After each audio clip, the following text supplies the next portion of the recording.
الہکم الہ واحد سورہ بقرہ میں کہ تمہارا معبود ایک معبود ہے۔ اللہ رب العزت کی جو توحید ہے یہ اسلام کی جڑ ہے اور اسلام کی بنیاد ہے۔ اور معبود ایک کیوں ہے؟ فرماتا ہے لو کان فیہما آلہۃ الا اللہ لفسدتا، اگر زمین و آسمان میں خدا کے علاوہ اور بھی معبود ہوتے تو زمین و آسمان تباہ و برباد ہو جاتے۔ مسئلہ بڑا نازک، بڑے غور سے سنیے گا۔ اور خدا ہوتے نظام کائنات دھرم بھرم ہو جاتا۔ اس کی وجہ کیا ہے؟ اس کی وجہ یہ ہے کہ زیادہ اگر معبود ہوتے تو ایک کی مرضی ہوتی کہ مثال کے طور پر زید زندہ رہے تو دوسرا کہتا کہ مر جائے۔ خدا تو وہ ہوتا ہے جو چاہے وہ ہو جائے، جس کی چاہت پہ کچھ نہ ہو سکے وہ خدا کس چیز کا؟ حضرت علی شیر خدا تو فرماتے ہیں رب عقل میں نہیں آتا، جو عقل میں آئے وہ خدا نہیں، جو عقل میں آئے وہ خدا نہیں۔ تو لہذا فرمایا کہ اگر دو ہوتے، ایک ہی مرضی ہوتی کہ فلاں مر جائے، ایک چاہتا کہ فلاں زندہ ہو، رب وہ ہوتا ہے جو غالب ہے، سب اس کے مغلوب ہیں۔ رب وہ ہوتا ہے جو حاکم ہے، سب اس کے محکوم ہیں۔ رب وہ ہے کہ جس کی ارادت اور مشیت کے تحت ہر کوئی چلتا ہے۔ 18,000 عالم کے اندر ہر فرد اس کے حکم کے تحت ہے، اس کا حکم اوپر۔ رب اسی کو کہیں گے کہ جس کا غلبہ ساری کائنات میں ہو جائے۔ فرمایا ہم ایسے خدا الہ ہیں کہ ہمارے علاوہ اور کوئی خدا نہیں، لیسا کمثلہ شیء، فرمایا ہمارا مثل اور کوئی نہیں۔ اس لیے فرمایا دو ہوتے تو کائنات کا نظام دھرم بھرم ہو جاتا۔ اور پھر کسی نے کہا اچھا اگر کائنات کا نظام دھرم بھرم نہ ہوتا، ایک ہی مرضی ہوتی، دوسرا راضی ہوتا، مثال کے طور پر ایک جو چاہتا وہ ہو جاتا، دوسرے کو کوئی اعتراض نہ ہوتا۔ ہم نے کہا خدا تو کہتی اسے کہ جو چاہے وہ ہو جائے، اور جس کے کہنے پہ بھی کچھ نہ ہوا وہ خدا بھی نہ ہوا۔ جس کے کہنے پہ کچھ نہ ہوا اس کی تو شان ہی انما امرہ اذا اراد شیئا ان یقول له کن فیکون، کہ جب اس کی چاہت یہ ہوتی، جب اس کا ارادہ یہ ہوتا ہے کسی مخلوق کو، کسی شے کو پیدا کرنے کا، وہ فرماتا ہے کن ہو جا، وہ شے ہو جاتی ہے۔ کہیے ذرا سبحان اللہ۔ مفسرین نے فرمایا اس کو تو کن کہنے کی بھی حاجت نہیں پڑتی، وہ خالی ارادہ کرتا ہے، وہ چیز پروان چڑھنا شروع ہو جاتی ہے، وہ بن جاتی ہے۔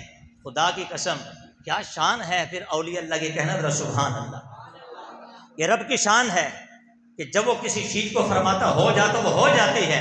لیکن سر الاسرار کے اندر امام الاولیاء شیخ عبد القادر جیلانی رضی اللہ تعالیٰ عنہ فرماتے یہ رب کی شان ہے، وہ جب کسی شے کو فرمائے کن ہو جا وہ ہو جاتی ہے۔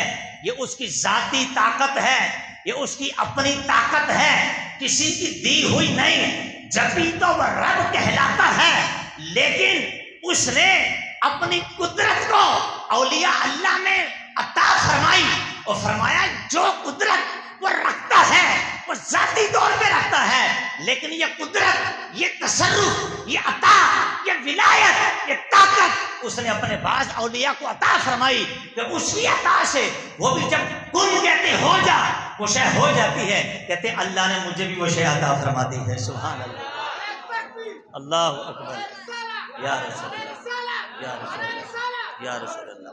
میں بھی کہتا ہوں کن ہو جاتا ہو جاتی، کہو سبحان اللہ۔ میں کہتا ہوں ہو جائے تو ہو جاتی ہے۔ حضرت ملا علی قاری رحمۃ اللہ تعالیٰ پہ قربان جائیے، آپ نے غوث پاک رضی اللہ تعالیٰ عنہ کی شان کے اندر کتاب لکھی تو آپ فرماتے ہیں کہ غوث اعظم بیٹھے ہوئے تھے، ایک مائی آئی، ایک عورت آئی کہ جس کو بے اولاد تھی، اس کو اولاد نہیں ہوتی تھی، آگے عرض کرتی ہے کہ یہ شیخ عبد القادر جیلانی ہے، پیران پیر، دعا کیجیے اللہ تعالیٰ مجھے اولاد عطا فرما دے۔ فرمایا ہو جائے گی۔ سبحان اللہ۔ کیا فرمایا؟ اونچی آواز سے بولو، کیا فرمایا؟ ہو جائے گی، ہو جائے گی، تو مطلب کن ہو جا تو ہو جائے گی۔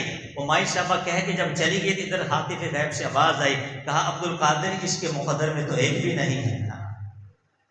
فرمایا اچھا چلو پھر 2 دے دیجئے۔ حکم آیا ایک بھی نہیں، کہا چلے 3 دے دیجئے۔ حکم آیا ایک ہی نہیں، کہا 4 دے دیجئے۔ حکم آیا ایک نہیں، کہا 5 دے دیجئے۔ حکم آیا ایک نہیں، کہا 6 دے دیجئے۔ حکم آیا ایک نہیں، کہا 7 دے دیجئے۔ ہاتف غیب سے آواز آئی، چپ کر عبد القادر، مجھے قسم ہے اپنی ذات کی، اگر تو 700 بچے کہے گا ہمیں 700 دینے پڑیں گے، تیری زبان سے نکلا 7 دے تو 7 بیٹے عطا فرما دیتے ہیں۔ ارے مائی پہ اولاد آئی جس کی قسمت پہ ایک بھی نہ تھی۔ یہ ولیوں کا آستانہ ہے کہ جب زبان ان کی ہوتی ہے طاقت خدا کی آ جاتی ہے، ہاتھ ان کے اٹھتے ہیں طاقت خدا کی آتی ہے۔ جبھی تو فرماتا ہے فَكُنْتُ السَّمْعَ الَّذِي يَسْمَعُ بِهِ وَبَصَرَهُ الَّذِي يُبْصِرُ بِهَا وَيَدَهُ الَّتِي يَبْطِشُ بِهَا وَرِجْلَهُ الَّتِي يَمْشِي بِهَا وَفِي رِوَايَةٍ وَلِسَانِهُ الَّذِي يَتَكَلَّمُ بِهِ۔ ہاں میں اس ولی کی آنکھیں بن جاتا ہوں جس سے وہ دیکھتا ہے، اس کے کان بن جاتا ہوں جس سے وہ سنتا ہے، اس کے ہاتھ بن جاتا ہوں جس سے پکڑتا ہے، اس کے پاؤں بن جاتا ہوں جس سے چلتا ہے، اس کی زبان بن جاتا ہوں جس سے بولتا ہے، اس کا دل بن جاتا ہوں جس سے وہ فیصلے صادر فرماتا ہے۔ وَلَئِن سَأَلَنِي لَأُعْطِيَنَّهُ، اگر مجھ سے سوال کرے میں ضرور عطا کرتا ہوں۔ کوئی اور مانگے رب دے نہ دے اس کی مشیت، اس کی مرضی، لیکن جو ولی سبحان ہو، پھر سبحان نہیں محبوب سبحان ہو، زبان اس کی اللہ بے اولاد کو بھی اولاد عطا فرما دیتا ہے۔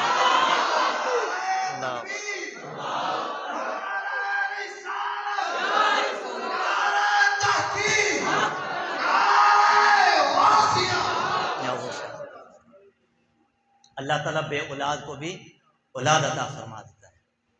اللہ کے کرم سے ہمارا عقیدہ کیا ہے، ہم اللہ کے سوا کسی کی عبادت نہیں کرتے، اللہ کے سوا کسی کی عبادت نہیں کرتے۔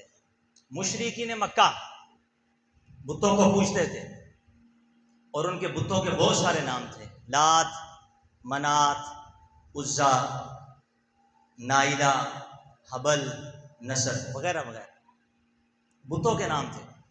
جب نبی پاک علیہ السلام نے اعلان نبوت فرمایا، اللہ کی توحید کا ان کو بتایا، رسالت کا اقرار کیا، تو انہوں نے کہا کہ اجعل الآلہۃ الہ واحدہ، کہ یہ کیسے رسول ہیں کہ جنہوں نے بہت سارے معبودوں کو ایک معبود بنا دیا، بہت سارے معبودوں کو ایک معبود بنا دیا۔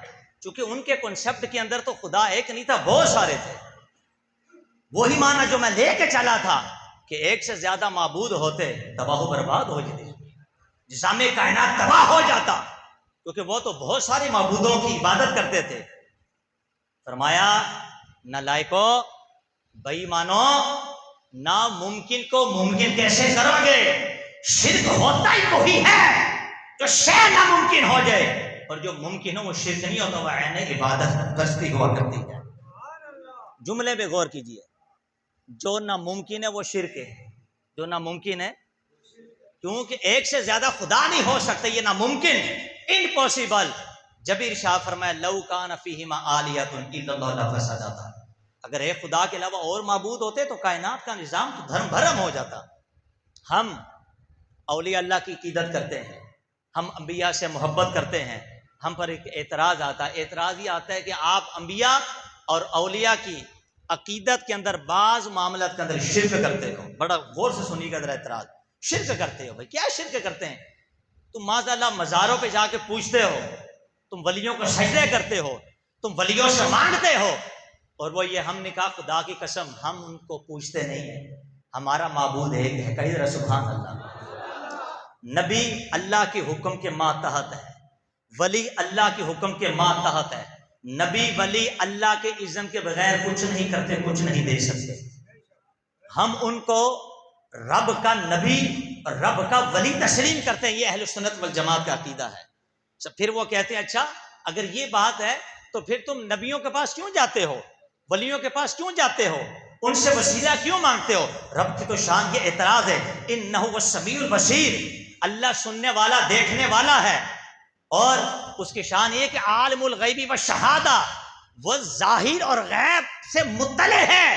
جب وہی دینے والا ہے، وہی سننے والا ہے، وہی دیکھنے والا ہے، پھر کیا قرآن نہیں پڑھتے؟ ادعونی استجب لکم، رب تو فرماتا مجھ سے مانگو میں ہی تمہیں عطا کروں گا، مجھ سے دعائیں مانگو میں ہی تمہیں دوں گا۔ اور پھر اجیب دعوت دائی اذا دعانی فلیستجیبوا لی، رب تو خود فرماتا ہے کہ دعا کرنے والا جب مجھ سے دعا کرتا ہے میں اس کی دعا کو قبول کرتا ہوں، میں اس کی دعا کو سنتا ہوں، میں اس کی حاجتوں کو پورا کرتا ہوں۔ تو جب رب ہی سب دیتا ہے، رب اپنی بارگاہ میں بھیج رہا ہے کہ مجھ سے مانگو، حاجتیں میں پوری کرتا ہوں، پھر تم نبیوں کے پاس جاتے ہو، پھر تم ولیوں کے پاس جاتے ہو، کیوں جاتے ہو؟ اعتراض سمجھ میں آ گیا؟ اب ذرا سنی کا جواب کے اندر سبحان اللہ۔ ہم نے کہا تو نے بات ہی پوری نہیں کی۔ اللہ صرف سمیع اور بصیر ہی نہیں، نہ صرف الہ ہے، اللہ خالق بھی تو ہے، سبحان اللہ۔ رب رازق بھی ہے، رب شافی بھی ہے، اور سورہ عنکبوت وَكَأَيٍّ مِّن دَابَّةٍ لَّا تَحْمِلُ رِزْقَهَا اللَّهُ يَرْزُقُهَا وَإِيَّاكُمْ۔ زمین پہ چلنے والے جتنے بھی جاندار ہیں، جتنے بھی، وہ اپنا رزق اٹھائے نہیں پھرتے، اللہ انہیں بھی رزق دیتا ہے، تمہیں بھی رزق عطا فرماتا ہے۔ ہم نے کہا رب رازق بھی ہے، رب کیا ہے؟ سورہ ہود کے اندر وَمَا مِن دَابَّةٍ إِلَّا عَلَى اللَّهِ رِزْقُهَا، کوئی بھی زمین کے اندر چلنے والا جاندار ایسا نہیں کہ جس کا رزق رب کے ذمہ کرم کے اوپر نہ، رب رازق ہے۔ پھر ایک مقام پہ فرماتا وَاللَّهُ خَيْرُ الرَّازِقِينَ، اللہ سب سے بہترین رزق عطا فرماتا ہے۔ ہم نے کہا کملیا رب صرف رازق نہیں بلکہ رب تو شافی بھی ہے، وہ تو فرماتا ہے یوں کہاں کرو وَإِذَا مَرِضْتُ فَهُوَ يَشْفِينِ، کہ جب میں بیمار ہو جو تو اللہ ہی مجھے شفا عطا فرماتا ہے۔ بڑے نازک مور پہ بڑے غور سے سنو، رب تو یہ بھی فرماتا ہے شافی بھی وہی، رازق بھی وہی، خالق کل شیء، رب ہر شے کو پیدا فرمانے والا ہے۔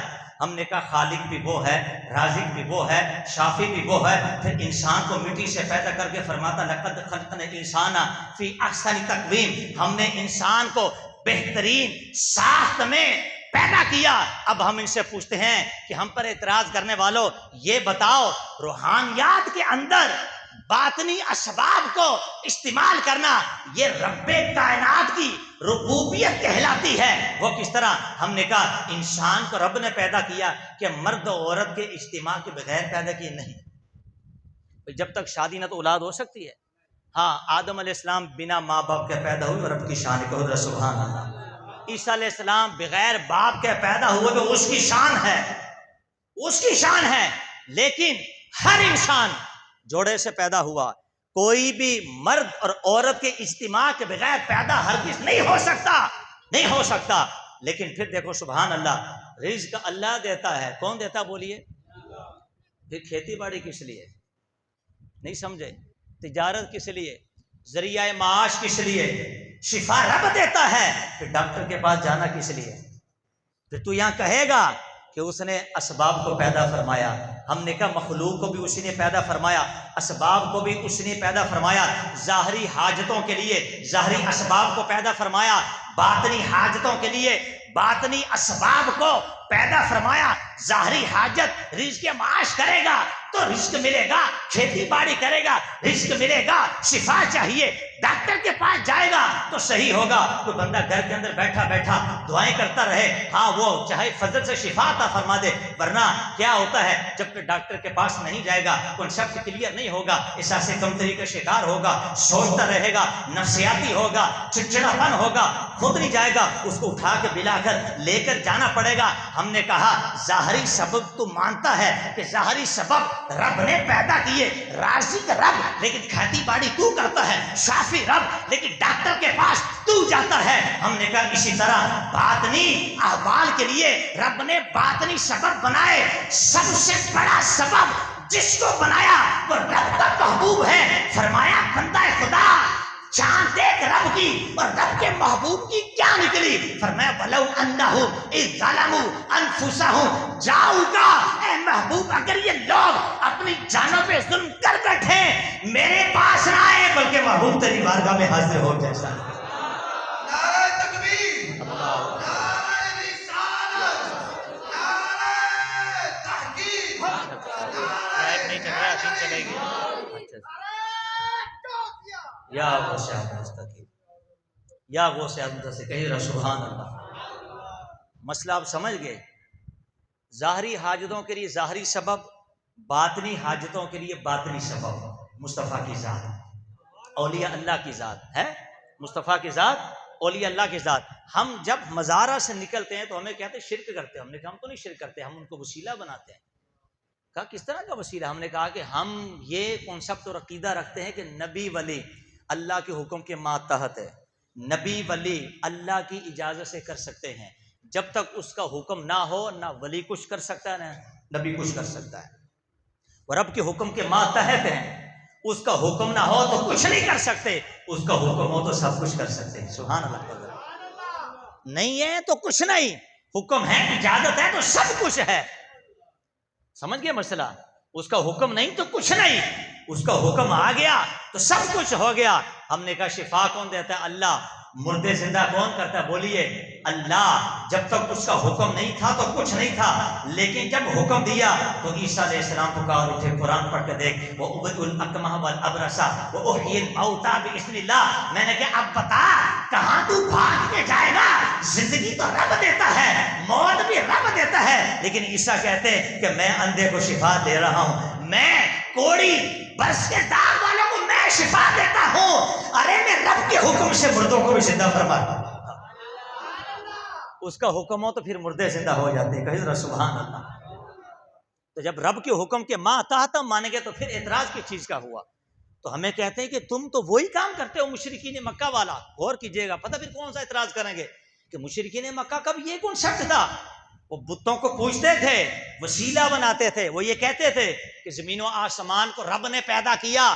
اب یہ میں نہیں ایسا قرآن پڑھتے تھے، قرآن نہیں پڑھتے. مَا نَعْبُدُهُمْ إِلَّا لِيُقَرِّبُونَ إِلَى اللَّهِ زُلْفَىٰ. آج ہر بات رب کے قرآن سے ہوگی یا مصطفیٰ کی حدیث سے ہوگی. یہ گھیریں گے آپ کو کہ دیکھو ترجمہ دیکھو. مشرکین کہتے تھے ہم ان کی عبادت نہیں کرتے بتوں کی، لیکن اس لیے کرتے ہیں کہ یہ ہمیں اللہ سے قریب کر دیتے ہیں.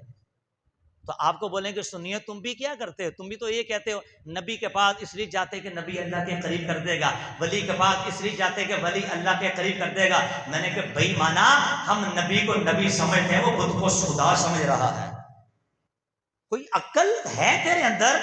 بے وقوفا احمقا. وہ بت کو معبود سمجھ رہا ہے. اور کفار مشرکین کا یہ کنسپٹ یہ عقیدہ تھا. وہ یہ کہتے تھے اس کا حکم ہو یا نہ ہو، اس کا اذن ہو یا نہ ہو، اس کی اجازت ہو یا نہ ہو، یہ وسیلہ بھی بنتے ہیں اور یہ شفاعت بھی کرنے کے اہل ہیں. ہم کہتے بے رب کے کوئی نبی ولی رب کی بارگاہ میں شفاعت نہیں کر سکتا. اس کے حکم سے ہی شفاعت ہے، اس کی اجازت سے ہی شفاعت ہے. اور پھر جب یہاں سے مسئلہ حل کیا تو پھر کہتے ہیں یہ جو آیت آپ نے پڑھی وَلَوْ أَنَّهُمْ إِذْ ظَلَمُوا أَنفُسَهُمْ جاؤ گا، یہ ابھی کی آیت تھوڑی ہے، تو مصطفیٰ کے زمانے کے ساتھ خاص ہے.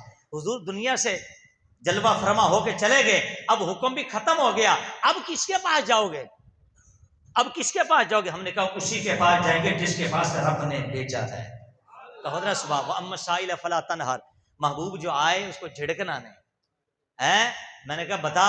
حضرت ابو قتادہ رضی اللہ تعالیٰ عنہ کا بخاری شریف مسلم شریف، آنکھ شہید ہو گئی، آنکھ میں تیر لگا.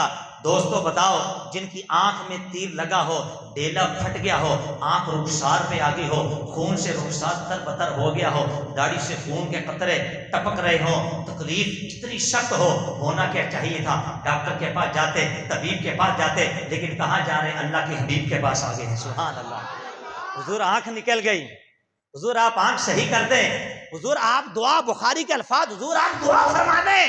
میں نے کہا رب تو فرماتا ہے مجھ سے دعا کر، دعا میں قبول کرتا ہوں، لیکن فرمایا جاؤ کا یہ بھی تو سکھایا کہ میرے محبوب کی بارگاہ میں جا، مجھ سے بھی مانگے گا تو میں دوں گا، لیکن وسیلہ مصطفیٰ کو بنائے گا تو پھر میں ضرور تجھے عطا فرماؤں گا.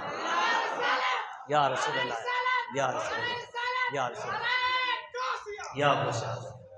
یا رسول اللہ. آنکھ نکل گئی، کرم فرمائیے، دعا کیجیے، شفا دیجیے.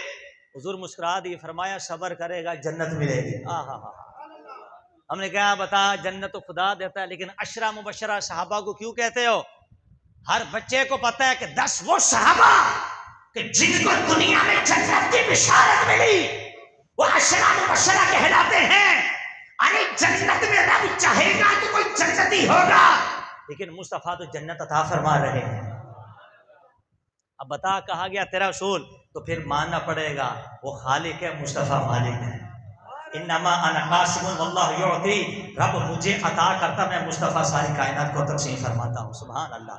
ہم نے کہا یہ انہی کے نور کے کھلونے ہیں، یہ انہی کے نور کے جلوے ہیں کہ بزم کائنات، یہ ہستی، یہ نور، یہ قمقمیں، یہ ساری دنیا کے جہاں حبیب مصطفیٰ کی وجہ سے ہے. اس لیے میرے امام فرماتے وہ جو نہ تھے تو کچھ نہ ہوا، وہ جو نہ ہو تو کچھ نہ ہو.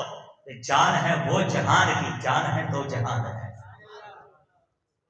حضور نے فرمایا صبر کرو. یا رسول اللہ، اللہ نے آپ کو خزانے عطا فرمائے، آپ کے خزانے میں کسی چیز کی کمی نہیں. یہ صحابی کہہ رہے ہیں. کون کہہ رہے ہیں؟ آپ تقسیم فرمانے والے ہیں. عرض کرتے حضور جنت اپنی مرضی سے عطا کر دے، آنکھ میری عرضی سے عطا فرما دو. سبحان اللہ. ہاں وہ بھی تو صحابی نے کہا لینا یہیں سے ہی ہے، مانگنا یہیں سے ہے. یہی بھرتے ہیں جولیاں سب کی، سمجھتے ہیں بولیاں سب کی. آؤ دربار مصطفیٰ کو چلے، کھوٹے سے کہیں پہ چلتے ہیں. اور میرے امام تو فرماتے ہیں کہ منگتا کا ہاتھ اٹھتے ہی داتا کی دین تھی. منگتا کا ہاتھ اٹھتے ہی داتا کی دین تھی. بدوری قبول عرض میں بس ہاتھ بھر کی ہے. فرمایا منگتیا تیرے ہاتھ اٹھانے میں تو دیر ہو سکتی، مصطفیٰ کے طاقت میں دیر نہیں ہو سکتی. اب کیا ہوا؟ حضور مسکرا دیے، ڈیلا اٹھایا، صحابی رسول کی آنکھ میں لگا دیا. ہائے ہائے. یہ تو نہیں فرمایا کہ مجھ سے مانگتا ہے رب سے مانگو. بھائی سب سے زیادہ قرآن تو مصطفیٰ سمجھتے تھے کہ جن کے سینے پہ اتارا. رب فرماتا ہے الرحمن علم القرآن، رحمان وہ ہے کہ جس نے محبوب کو قرآن سکھایا ہے. ساری کائنات کو قرآن مصطفیٰ سکھا گئے، اور مصطفیٰ کو قرآن مصطفیٰ کا رب سکھا گئے. سبحان اللہ. کہ جن کے سینے پہ اترا ہو ولا رطب ولا یابس الا فی کتاب مبین، ہر خشک و تر کا علم قرآن کے اندر موجود ہے. وعلمہ البیان، فرمایا جو ہو چکا جو ہو گیا، جو ہو چکا جو ہوگا، ہم نے سب علم اپنے محبوب کو عطا فرمایا. ہم نے کہا یہ آیت تو حضور نے بھی سنی تھی، حضور کے قلب انور پہ اتری تھی کہ فتعونی، مجھ سے مانگو، مجھ سے دعا کرو. تو حضور نے تو نہیں فرمایا کہ مجھ سے کیوں مانگتا ہے، یہ تو شرک ہوگا، رب سے مانگ. لیکن مصطفیٰ جانتے تھے کہ رب ذاتی طور پہ دیتا ہے، میں رب کی عطا سے عطا کرتا ہوں. نعرہ تکبیر، اللہ اکبر، نعرہ رسالت، یا رسول اللہ، نعرہ حیدری، نعرہ غوثیہ، یا غوثیہ. علماء اہل سنت. اور پھر حضرت معاذ رضی اللہ تعالیٰ عنہ جنہیں ابو جہل کو واسطے جنم کیا تھا، کسی کافر نے تلوار ماری، بازو کٹ گیا. اٹھاؤ بخاری شریف. کہاں آئے؟ حضور کی بارگاہ میں. یا رسول اللہ بازو کٹ گیا. یار جوش ہمت دیکھو حاجی صاحب، ان کی عظمت کو سلام ہو. ہماری آنکھ میں مٹی کا ذرہ چل جائے تو کیا حال ہوتا ہے؟ ہم کسی سے بات نہیں کرتے. ہمارے پاؤں میں کے اندر کانٹا چوب جائے ہم اس کو برداشت نہیں کرتے. لیکن ادھر دیکھ، بازو کٹ گیا، کھال لٹکی ہوئی تھی، بازو ایسے لٹکا ہوا ہے، بس اس کو کھینچنے کی دیر تھی کہ وہ ہٹ جاتا. حضور کرم فرما دیں. ہاں. اور حضور نے کیا فرمایا؟ کچھ بھی نہیں. لواب دہن نکالا، تھوک مبارک کٹے ہوئے بازو پہ لگا کے یوں کیا، بازو جوڑ دیا. سبحان اللہ. حضرت عثمان غنی کا زمانہ آ گیا. حضرت معاذ کہتے خدا کی قسم جب سے یہ دلہ کے ہاتھ لگے کبھی تکلیف نہیں محسوس کی.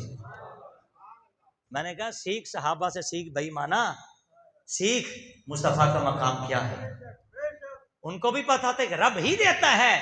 یہاں کانسیپٹ یہی تو رونگ ہو جاتے ہیں، یہی غلطی میں ڈالتے ہیں کہ دیکھو رب کہتا ہے مجھ سے مانگو، تم نبیوں سے مانگتے ہو، ولیوں سے مانگتے ہو، شرک کرتے ہو. ہم نے کہا شرک نہیں کرتے، نبی کو نبی سمجھتے ہیں، ولی کو ولی سمجھتے ہیں. محبوب کا در کس نے دکھایا ہمیں؟ بتاؤ نا. رب نے دکھایا. کس نے دکھایا؟ کیوں فرمایا جاؤ کا محبوب تیرے پاس آ جائے. جب آ جائیں تو پھر کیا ہو؟ جب آ گئے تو پھر کیا فرمایا کہ ولو انم اذ ظلموا انفسهم جاؤ فاستغفر اللہ. اب اللہ سے معافی مانگو. وہاں آ کے پھر مولا کیا معاف نہ کیسے معافی؟ فرمایا اب مصطفیٰ کی زبان ہلے گی. چلو نا میرے ساتھ، پھر تمہیں الفاظ کی مٹھاس کا پتہ بھی تو چلے، الفاظ کی نزاکت کا پتہ تو چلے. فرمایا اب ابھی بات ختم نہیں ہوئی، در مصطفیٰ پہ تو کھڑا ہے، گناہ سے شرمسار ہے، لیکن استغفار تو کرے گا. ابھی ہم تجھے بخشے نہیں، ہم انتظار کریں گے لبے مصطفیٰ کی جنبش کا. فاستغفر لہ الرسول، اب رسول بھی استغفار کرے، رسول تیرے لیے سفارش میرے رسول تیرے لیے دعا مانگے، الہ العالمین آ گیا، تیرے نبی کو شفیع بنا لیا، شرمسار ہو، مصطفیٰ کا وسیلہ پکڑ لیا، مصطفیٰ بھی یہی چاہتے ہیں۔ فرمایا آیا تھا خالی ہاتھ، لیکن جب تیرے حبیب تو آ گیا تو نے مصطفیٰ کے رب کو پا لیا ہے۔ لَوَجَدُ اللَّهَ تَوَّابًا رَحِيمًا۔ اب دیکھو نا، فرمایا اب وہ لوگ پائیں گے رب کو توبہ قبول کرنے والا مہربان۔ سبحان اللہ، وہ جو نہ تھے تو کچھ نہ تھا، پڑھا نا میں اپنے۔ اور اقبال صاحب کیا کہتے کی محمد سے وفا تو نے تو ہم تیرے ہیں۔ اس شعر کے اندر بڑی گہرائی ہے کہ محمد سے وفا تو نے تو ہم تیرے ہیں، یہ چیز ہے کہ اب لوح قلم بھی تیرے، منہ مبارک بھی۔ ابھی وہ اعتراض کھڑا ہے، وہ اعتراض کا جواب میں دے رہا ہوں، منہ مبارک بھی آنے والے ہیں، زلف واللیل بھی ہے، اس پہ بھی اعتراض کرتے ہیں۔ پچھلے بار بھی ہماری محفل ہوئی تو کچھ لوگوں نے مجھے پکڑا، یہ آپ منہ مبارک لے کے آتے، کیا دلیل ہے اس کی، کیا دلیل ہے؟ استغفر اللہ۔ فتح القدیر کے اندر علامہ ابن حمام، میں نے کہا چلو اس کتاب کا حوالہ دوں کہ جس کو تیرا دادا بھی مانے۔ فتح القدیر کے اندر علامہ ابن حمام حدیث چوٹی کا محدث اور فقیہ اعظم، ان سے انہوں نے بھی حوالہ دیا، اور فتاوی عالمگیری، کون سا سر؟ فتاوی عالمگیری، جس کو 500 علماء نے بیٹھ کے لکھا ہے، 500 علماء نے۔ فتاوی عالمگیری کے اندر سوال ہوا کہ کچھ لوگ ہیں وہ عجیب حرکت کرتے ہیں کہ جب مکے سے مدینے آتے ہیں نا تو سواریوں سے نیچے اتر آتے ہیں، پھر پیدل چلتے ہیں۔ تو حضرت نے پوچھا کہ اورنگزیب بادشاہ تھا، حضرت نے پوچھا جنہوں نے فتاوی لکھا کہ بھئی کیوں آتے ہیں اس طرح، وجہ کیا، ریزن کیا ہے؟ کیا وجہ یہ ہے کہ ادب مصطفیٰ، حضرت سبحان اللہ، تعظیم مصطفیٰ، کہ نہ قرآن میں حکم ہے کہ جب شہر مدینہ آئے تو سواریوں سے اتر جاؤ، نہ مصطفیٰ کا حکم ہے، نہ مصطفیٰ نے تعلیم دی، نہ قرآن نے تعلیم دی، لیکن ان کا ادب یہ تھا، تعظیم یہ کی، سواریوں سے اتر آتے ہیں جب شہر مدینہ آتا، پھر پیدل پیدل مصطفیٰ کی بارگاہ میں حاضر ہوتے ہیں۔ حضرت نے اور صاحب فتح القدیر نے فتوے کا جواب کیا دیا، کہا کہ جو چیز ادب مصطفیٰ کے لیے ہو، جو چیز تعظیم نبی کے لیے ہو، اس کے جائز ہونے کی دلیل یہی ہے کہ وہ نبی کی تعظیم کے لیے ہوتی ہے، بس منہ مبارک کی تعظیم ہوتی ہے۔ حضرت ابو طلحہ انصاری کو مصطفیٰ نے بانٹے، فرمایا یہ لو صحابہ میں تقسیم کر دو، تقسیم کر دی، خود سرکار نے تقسیم کر دی۔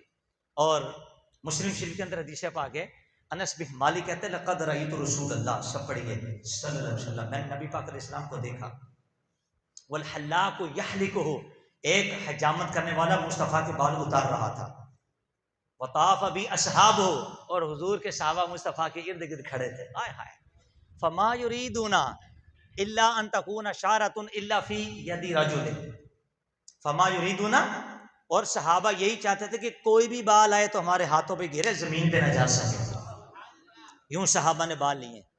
ایک تو حضور نے عطا بھی کی ہے، اور کئی بار مصطفیٰ نے عمرہ بھی کیا تو سر مبارک کے بال اتارے، اس کے علاوہ بھی سرکار جب اپنے بال مبارک چھوٹے کرتے تھے وہ صحابہ کے ہاتھ میں آتے تھے۔ پھر آخری حدیث پاک زلف واللیل کے بارے میں، حضرت عثمان بن عبداللہ بن موہب، بخاری شریف کے حدیث پاک، آپ فرماتے ہیں کہ مجھے میرے گھر والوں نے حضرت ام سلمہ کے پاس بھیجا، ایک پیالہ دیا پانی کا، کہا لے جاؤ ان کے پاس، کہتے میں لے گیا۔ ہوتا کیا تھا کہ مدینے کے اندر جب کسی کو نظر لگتی، جب کوئی بیمار ہوتا تو وہ کٹورا پیالہ لے کر ام سلمہ کے پاس جاتی، حضور کی زوجہ، اور سرکار کی زوجہ کیا کرتی، ان کے پاس ایک چاندی کی ڈبی تھی، اس کے اندر حضور علیہ السلام کے منہ مبارک تھے، بال مبارک نکالتی، پانی میں پھیرتی، پانی میں پھیرتی، پانی میں پھیرتی، کہتے جب پانی میں پھیر کے دوبارہ ڈبی میں ڈالتی، کہتے خدا کی قسم لوگ آتے تھے بیمار ہو کر پانی پیتے شفا جا ملتے تھے۔ حضرت اسماء بنت ابی بکر، حضرت عائشہ صدیقہ کی بہن، کہتی حضرت عائشہ کے بعد سرکار کا جبہ تھا، 43 جبہ، جب ان کا انتقال ہوا جبہ آ گیا میرے پاس، کہتے خدا کی قسم جب بھی کوئی بیمار آتا میرے پاس، فَنَحْنُ نَغْسِلُهَا، ہم اس جبے کو دھوتے، جبے کو دھوتے، کس لیے؟ للمرضى، مریضوں کے لیے، مریضوں کے لیے جبے کو دھوتے، دھو کر پانی پلاتے، نستشفی بها، رب کعبہ کی قسم، مصطفیٰ کے جبے کو دھو کر جب پانی میں چوڑ کر لوگوں کے کٹوروں کو جگ کو، گلاس کو، مشکیزوں کو، برتنوں کو پانی سے بھر دیا جاتا، جو جو لا علاج مریض پیتا اللہ کو پانی کی برکت سے شفا عطا فرما دیتا۔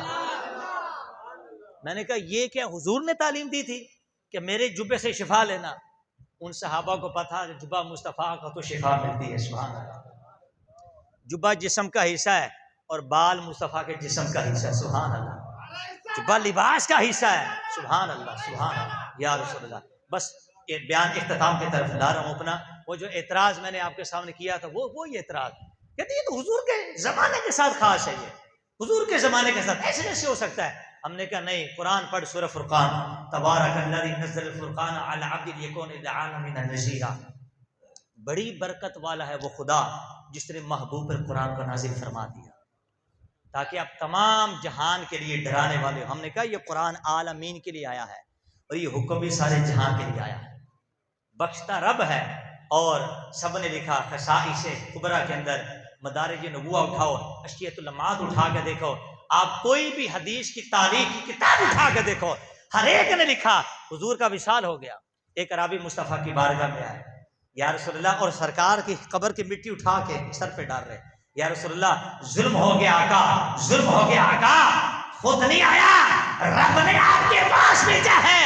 میں نے قرآن میں پڑھا وَلَوْ أَنَّهُمْ إِذْ ظَلَمُوا أَنفُسَهُمْ جاؤ گا کہ اگر گناہ کر بیٹھو، ظلم کر بیٹھو تو میرے محبوب کی بارگاہ میں حاضر ہو جاؤ، حضور میں آ گیا، اشیاء سے بچھڑا ہوا، گناہ سے شرمسار ہوں، آقا نظر کرم کیجئے، شفاعت کیجئے۔ وہ وہاں پر بیٹھ کر خاک سر پر اڑا کر رو رہا تھا، ایسے میں قبر انور سے آواز آئی قد غفر لک، جا تجھے بخش دیا گیا، تو ہمارے پاس اللہ نے تیری بخشش فرما دی۔ نعرہ تکبیر، اللہ نعرہ رسالت، یا رسول اللہ۔ نعرہ حیدری۔ تو ہم یہ کہتے ہیں یہ حکم ابھی کا نہیں ہے، بلکہ مصطفیٰ وصال فرما گئے تب بھی لوگ سرکار کی بارگاہ میں حاضر ہوتے تھے اور وہاں سے بخشش کی امیدیں لے کر جاتے تھے۔ پھر کہتے ہیں اچھا چلو ٹھیک ہے، مان لیا، لیکن کون جائے گا؟ امیر تو جا سکتا ہے، غریب کیسے جائے گا؟ امیر تو ظاہری اثاثہ استعمال کر کے ظاہری خرچہ کر کے چلا جائے گا۔ ہم نے کہا امیر ظاہری اسباب سے جائے گا، غریب باطنی ثواب سے۔ وہ کیسے؟ میں نے کہا رب نے سکھایا قرآن میں، قل ان کنتم تحبون اللہ فاتبعونی یحببکم اللہ ویغفر لکم ذنوبکم۔ ہم نے کہا رب نے فرمایا کہ ایمان کی حقیقت محبت مصطفیٰ ہے۔ سبحان اللہ۔ کون ہے؟ محبت مصطفیٰ۔ جب محب کے دل میں مصطفیٰ کی محبت اتر جائے، راسخ ہو جائے، محب جہاں بھی ہوگا محبوب اس کے ساتھ ساتھی ہوگا۔ میں نے کہا اٹھا بخاری شریف، المرء مع من احبا، جو شخص جس سے محبت کرے گا اس کا حشر اسی کے ساتھ ہوگا۔ اونچی بات سے کہو ذرا سبحان اللہ۔ کوئی بیٹھ، جو شخص جس کے ساتھ ہوگا اس کا حشر اسی کے ساتھ، جو جس سے محبت کرے گا اس کا حشر اسی کے ساتھ ہوگا۔ یہ والا سپیکر آن کر دو مسجد کا۔ المرء مع من احبا، کیا ارشاد فرمایا کہ جو جس سے محبت کرے گا اس کا حشر، ارے اونچا تو بولو، اسی کے ساتھ ہوگا۔ بولو نعرہ تکبیر، نعرہ رسالت، نعرہ تحقیق، نعرہ حیدری۔ عظمت و شان مصطفیٰ، عظمت و شان مصطفیٰ، عظمت و شان مصطفیٰ۔ کوئی بات نہیں، آپ میری بات سنیں، بس یہ اعتراض کر کے اپنا بیان اختتام کی طرف لے کے آتا ہوں۔ ہم نے کہا کہ ایمان کی حقیقت کیا ہے؟ محبت مصطفیٰ، اور جہاں ایمان والا جہاں محب ہوگا وہاں محبوب ہوگا۔ یہ ہم نہیں کہتے، بلکہ لقد جاءکم رسول من انفسکم آیت کے تحت مفتی احمد یار خان نعیمی رحمۃ اللہ تعالیٰ نے آپ نے فرمایا کہ تحقیق رسول تمہارے پاس تمہاری جانوں میں سے آئے، اس کا معنی یہ ہے کہ جہاں ایمان والا ہوگا وہیں مصطفیٰ ہوں گے۔ کہو سبحان اللہ۔ فرمایا مومن کے خیال کے اندر مصطفیٰ، مومن کے دل کے اندر مصطفیٰ، مومن کے گھر کے اندر مصطفیٰ، مومن کی قبر کے اندر مصطفیٰ، اور حشر کے اندر بھی مصطفیٰ۔ فرماتے ہیں اشیۃ اللمعات اٹھا کے دیکھو، فرمایا جب بندہ پڑھتا ہے السلام علیکم ایھا النبی نماز کے اندر، تو دل کے اندر بھی مصطفیٰ اور خیال کے اندر بھی مصطفیٰ آ جاتے ہیں۔ اللہ اکبر، یا رسول اللہ، یا علی، یا غوث اعظم دستگیر، زندہ باد۔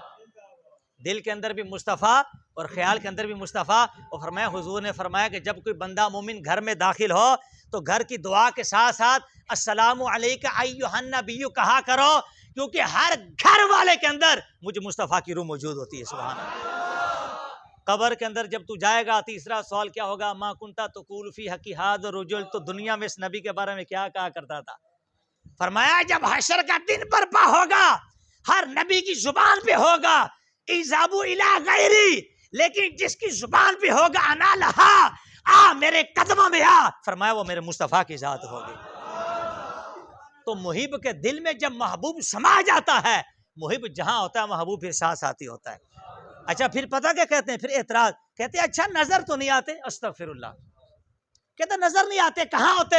ہم نے کہا بھائی مانا ان کا جلوہ دکھانے میں کوئی اکتاہٹ نہیں، بلکہ بات یہ کہ ہم نے خود گناہوں کا حجاب اوڑھا ہوا ہے. میرے امام فرماتے بے خودی مٹ جائے تو وہ جلوہ کہاں نہیں.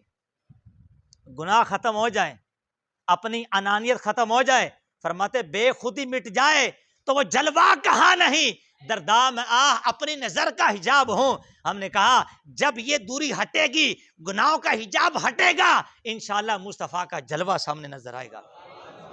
اور یہ ایسی بات نہیں، بلکہ اس کو روح المعانی کے اندر سید محمود علوسی بغدادی رحمۃ اللہ تعالیٰ نے اس کو لکھا. آپ نے فرمایا کہ بہت سارے اولیاء کے وصال فرمائے جانے کے بعد ان کو حضور علیہ السلام کا بیداری میں دیدار ہوا. اور امام شرانی رحمۃ اللہ تعالیٰ نے میزان الکبریٰ کے اندر لکھا. میزان الکبریٰ کے اندر کیا لکھا؟ آپ نے اس بات کو لکھا، آپ فرماتے ہیں کہ حضرت امام جلال الدین سیوطی شافعی رحمۃ اللہ تعالیٰ علیہ کو 20 مرتبہ دیداری میں مصطفیٰ کا دیدار ہوا. بعضوں نے لکھا کہ 70 مرتبہ مصطفیٰ کا بیداری میں دیدار ہوا. ہم نے کہا نہ تیرے پاس وہ آنکھ ہے، نہ تیرے پاس وہ دل ہے، نہ تیرے پاس وہ سوچ ہے، نہ تیرے پاس وہ فکر ہے، نہ تیرے پاس وہ محبت ہے، تیرے پاس کچھ بھی نہیں. تو جب بھی بولا اعتراض کے لیے بولا، تو جب بھی بولا شان مصطفیٰ میں تنقیص کرنے کے لیے بولا، تو تب بھی بولا اہانت کے نیت سے بولا. لیکن عاشق رسول جب بھی بولا محبت مصطفیٰ میں بولا، جب بھی بولا تعظیم مصطفیٰ میں بولا، ارے جب بھی بولا مقام مصطفیٰ میں بولا. میں تیرے اندر نہیں نہیں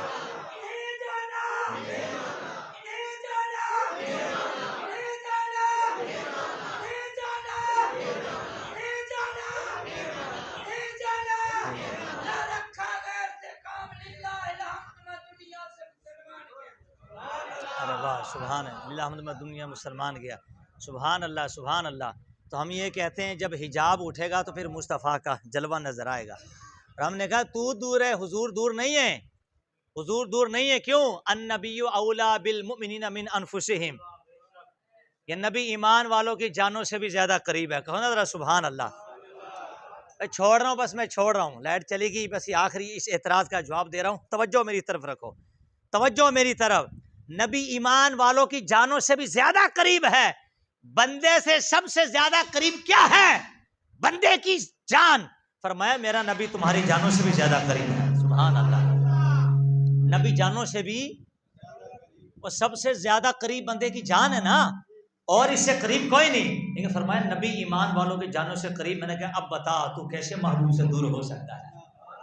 اب بتا. اب تو نے خود ہی پردہ اڑا ہوتا، تیری مرضی. پردہ اٹھا کے دے، خدا کی قسم چہرہ بدوہا نظر آتا ہے.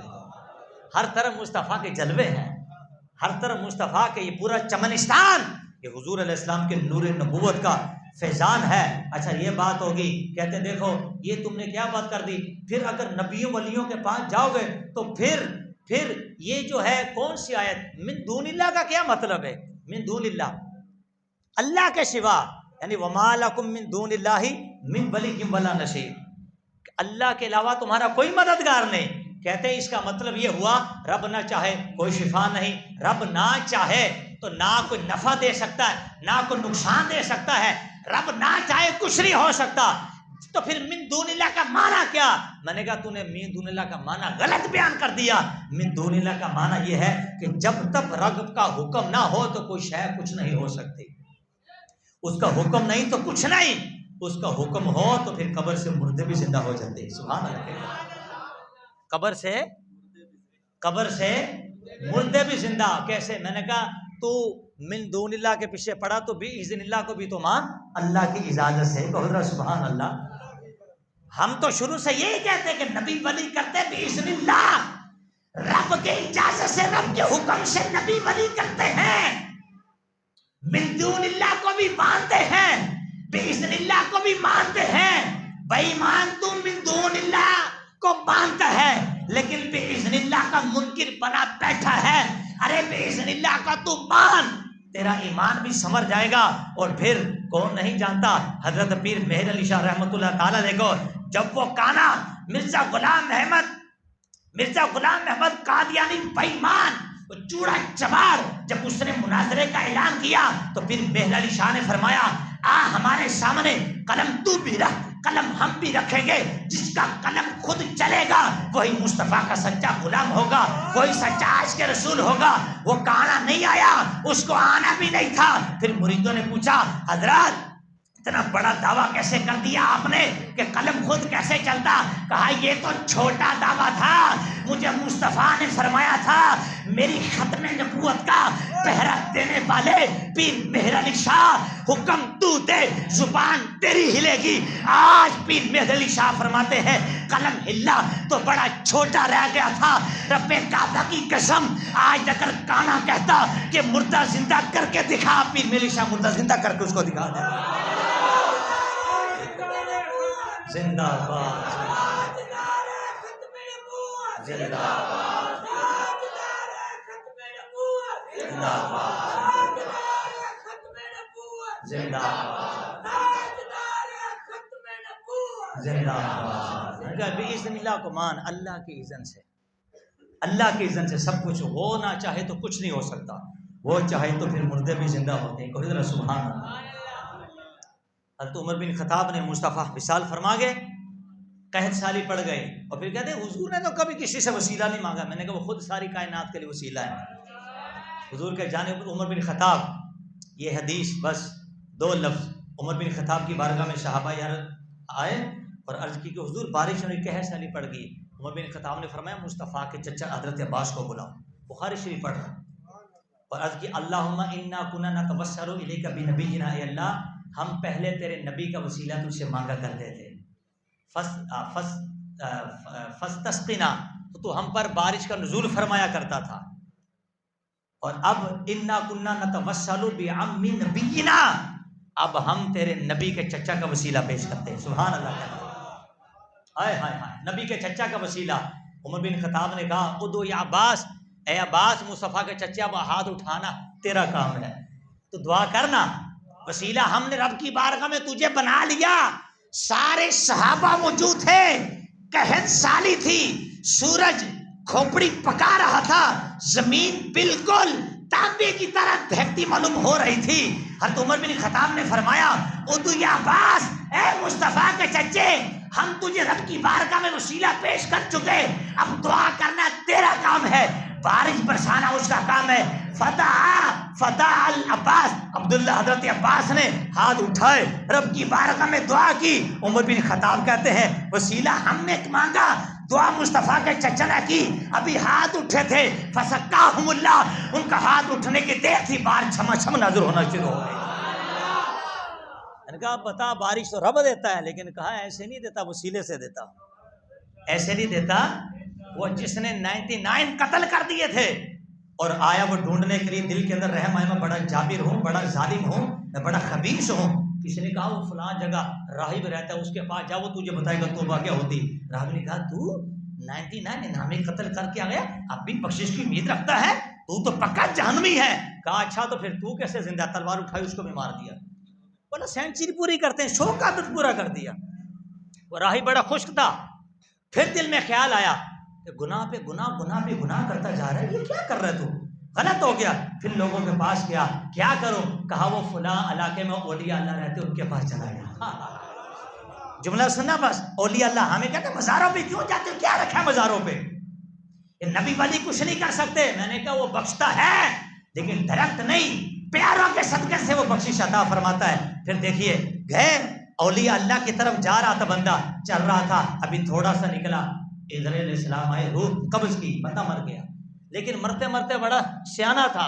حضور نے فرمایا سینہ اولیاء اللہ کی طرف کر گیا. ہائے ہائے ہائے ہائے، پڑا تھم کر کے زمین پہ پڑا، گرتے گرتے سینہ اولیاء اللہ کی طرف کر گیا. ابھی روح نکل رہی تھی. یا اللہ کبھی اتنا وقت دے کہ میں جسم کو گھسیٹتا ہوا ان ولیوں کے پاس چلا جاؤں، لیکن جسم کیا کرتا، روح نکل گئی، بندہ چلا گیا۔ حضور نے فرمایا جنتی فرشتے بھی آ گئے، جہنمی فرشتے بھی آ گئے۔ جنتی کہتے ہیں میں لے کے جاؤں گا، جہنمی کہتے ہیں میں لے کے جاؤں گا۔ اللہ نے فرمایا زمین کو کہ جس ولی کی طرف جا رہا تھا اس کو چھوٹا کر دو، جہاں سے نکلا تھا اس کو بڑا کر دو، اور پھر خود ہی چھوٹا بڑا خود کروا کے فرشتوں کو فرماتا ہے کیا جھگڑا کرتے ہو، زمین کو ناپو، جس کی زمین کم ہوگی وہی اٹھا کے لے جائے گا۔ ولیوں کی زمین سمٹ گئی، وہ کم ہو گئی، وہ سمٹ بڑھ گئی، وہ زیادہ ہوگی۔ جہنم کے فرشتے چلے گئے، جنتی اٹھا کے اس کو جنت میں لے گئے۔ میں کہتا ہوں بتاؤ کیا خدا بخشش خود نہیں کر سکتا تھا؟ پھر زمین بیچ میں کہاں سے آ گئی؟ زمین کو سمٹنے کا حکم کیوں دیا؟ فرمایا بخشتا ہوں لیکن خود نہیں بخشتا، ان ولیوں کے صدقے سے بخش دیتا ہوں۔ گیا اس طرف تھا، ابھی ولیوں نے دعا نہ کی، ابھی ولیوں کے پاس پہنچا نہیں تھا، نیت اس کی خیر تھی، نیت اس کی صالح تھی۔ ارے پتہ یہ چلا اگر چوڑا چماڑ ہو، ظالم ہو، خبیث ہو، شرابی ہو، زانی ہو، ڈکیت ہو، کچھ بھی ہو، 100 قاتل ہو، 100 کا قاتل ہو، 100 بندوں کو مارنے والا ہو، اور اگر دل کے اندر ولیوں کا پیار آ جائے، اللہ تعالیٰ اس کے عمل کو ایک طرف کر کے ولیوں کے صدقے اس کی بخشی بھی فرما سکتا ہے۔ یا رسول اللہ، یا رسول اللہ، یا رسول اللہ، یا غوث اللہ رب العزت کی بارگاہ میں دعا کہ جو کچھ سنا اللہ تعالیٰ اس کو قبول فرمائے۔ دوران خطاب جو میری کوئی غلطی خطا ہوئی اللہ تعالیٰ اس کو معاف فرمائے۔ اور آخر کے اندر چونکہ لائٹ